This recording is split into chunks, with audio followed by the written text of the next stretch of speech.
Even a burnt home deserves some character development. From historic mills to camper vans and even unplanned Airbnbs, homes aren't mortal. They have as many lives as you can renovate.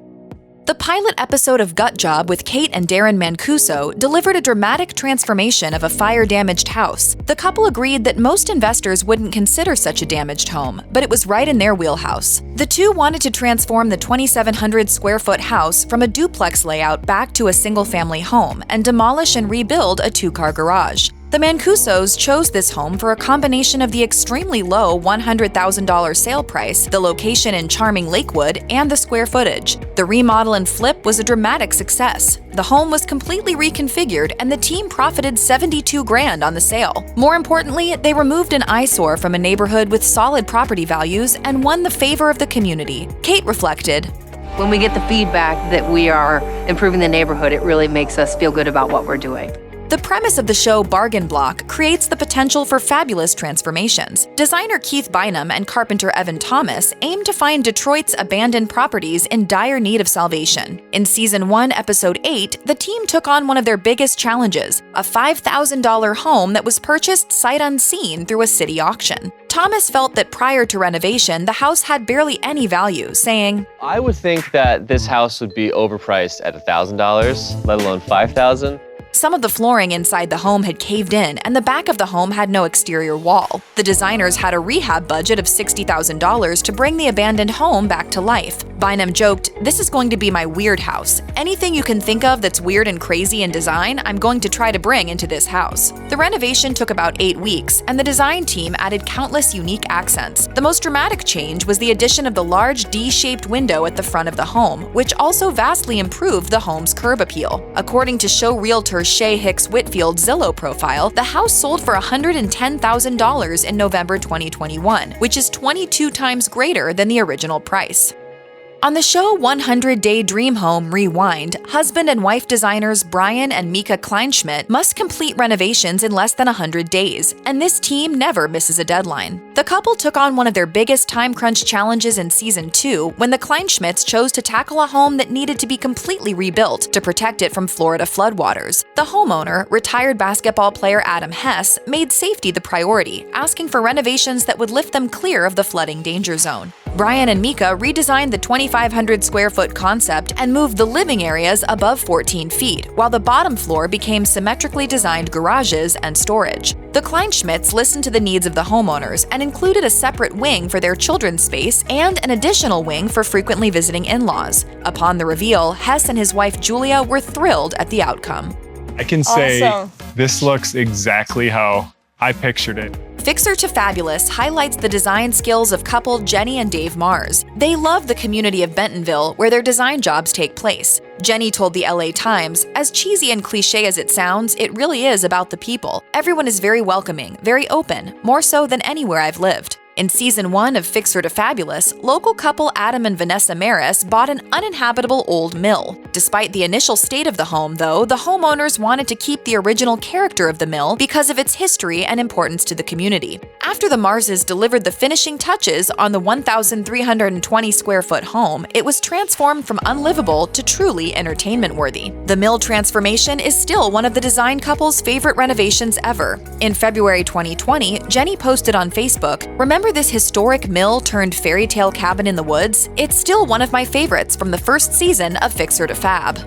When designers transform homes by building on the pre-existing footprint, it often creates jaw-dropping renovations. One of the most notable add-ons in HGTV history was featured in the first season of the fan favorite House Hunters renovation. The homeowner wanted to gain square footage, so he made the decision to build the home up by adding a second story. According to experts, it's typically cheapest to build up when you need to add more living space to a house. As long as you have the city's permission to add a second floor and the room to factor in a staircase, building up requires less material than expanding the footprint on the ground floor. But this renovation price tag climbed quickly throughout the course of the remodel. The homeowner started with a renovation budget of $370,000, but ultimately spent $500,000 in the end, more than the total cost of many homes.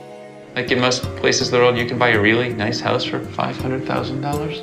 The flip-or-flop team of Tarek El Moussa and Christina Hall had one of their best flips ever in a one-of-a-kind renovation. The spectacular beachside property was worth just about any remodeling issues, and the design team's instincts led them to purchase it. The home's stunning ocean view, its star feature, took the duo by surprise. The two had the foundation repaired, then made a few key changes to the roof, kitchen, open living space, and the master bedroom floor plan that transformed this home from an uninspired design hodgepodge to an ocean view property that sizzled. The sale price wasn't given at the time of the episode, but the home's listing history on Compass shows that it sold for $2.05 million, which makes this house Tarek and Christina's most successful flip in the show's history.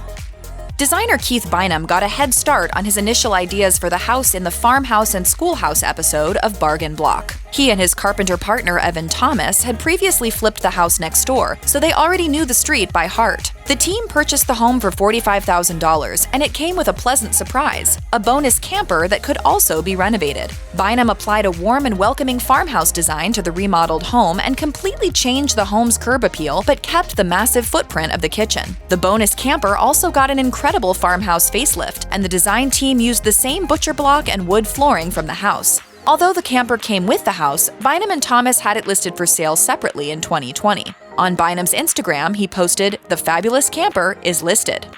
One of the most memorable Waco, Texas renovations on the hit show Fixer Upper was known as the Shotgun House. The once dilapidated old home is now booked 90% of the time as a short-term rental because it's one of the most dramatic transformations in the history of the show. Chip and Joanna Gaines kept the home feeling spacious by building a taller roof, which provided a vaulted ceiling. The renovated space includes an open-concept kitchen with a redesigned master bedroom and loft space. The owner tried to put the house on the market for $950,000, but soon took it back off the market when it didn't sell. Matthew McLeod, a Waco real estate broker, told Realtor, "There seems to be an opinion that an affiliation with Fixer Upper will manifest a buyer who's willing to pay a lot more money for that home. I've never seen that to be the case." In the meantime, the owners are having no problems keeping the house booked through Airbnb at $325 a night. The adorable house is walking distance to the Gaines' store Magnolia, and it even has an Airbnb user rating of 4.94 stars.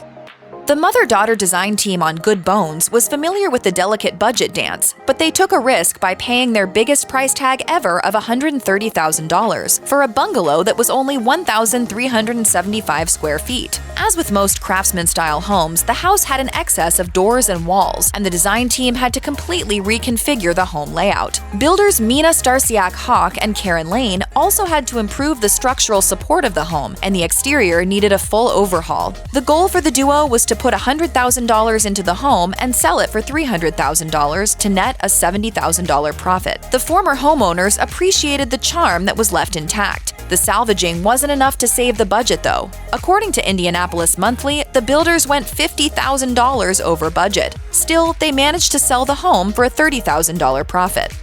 On the hit show Hometown, couple Aaron and Ben Napier renovate homes in their hometown of Laurel, Mississippi, which they've been doing since they graduated college. Ross Tucker, president of the county's Chamber of Commerce, told Realtor that the transformations have turned Laurel into a tourist stop. Now people are coming through. They want to see where the show was filmed. In Season 3, the couple was challenged to keep an extremely conservative budget on a starter home for Elise Matthews, a young businesswoman. Matthews purchased the home for $12,500, but wanted to keep the total cost under $75,000, so the design team had a renovation budget of $62,500. The low price point of the house came with a rotting wall, bad flooring, and no original design features to preserve. It was a pretty extensive renovation considering the budget was so small. Aaron saved on the budget with little touches like a homemade glass backsplash in lieu of tile and laminate countertops in the kitchen. This just makes me want to bake y'all some cookies.